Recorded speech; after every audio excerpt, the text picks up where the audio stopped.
रामकृष्ण हरी मंडळी, आपण जागे तर आहात ना? माफ करा, मी आपण झोपेतून उठल्यानंतर जागे झालात का याबद्दल विचारत नसून आपण विचाराने जागे झाला आहात का याबद्दल विचारतो. कारण माझे जगद्गुरू तुकाराम महाराज सांगतात की मी सावध झालो आणि विचारातून जागा झालो. म्हणून मी आपणास विचारतो की आपण विचाराने जागे झाला आहात की नाही.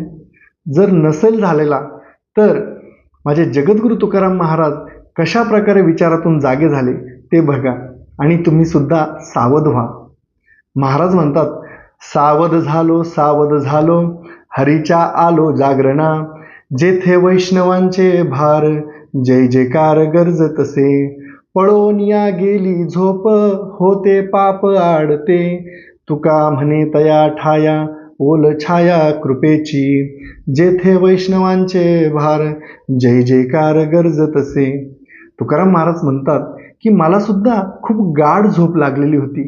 आपण रात्री शरीराने झोपतो ती झोप नव्हे बरं का, तर तुकाराम महाराज येथे विचाराची झोप सांगतात. विचाराने जो माणूस झोपतो त्याला जाग करणं म्हणजे खूपच कठीण काम. आणि जर अशी झोप आपल्याला लागेल असेल तर आपण सावध झालं पाहिजे. आणि काय केलं पाहिजे? जेथे वैष्णवांचे भार जय जयकार गरजतसे, जिथे वैष्णव आहे, जिथे भजन चालू आहे, जिथे कीर्तन चालू आहे, आपण तिथे गेलं पाहिजे, श्रवण भक्ती केली पाहिजे आणि त्यानंतर आपण नक्कीच विचाराने जागे व्हाल आणि आपलं आयुष्य सुधारून घ्याल. रामकृष्ण हरी.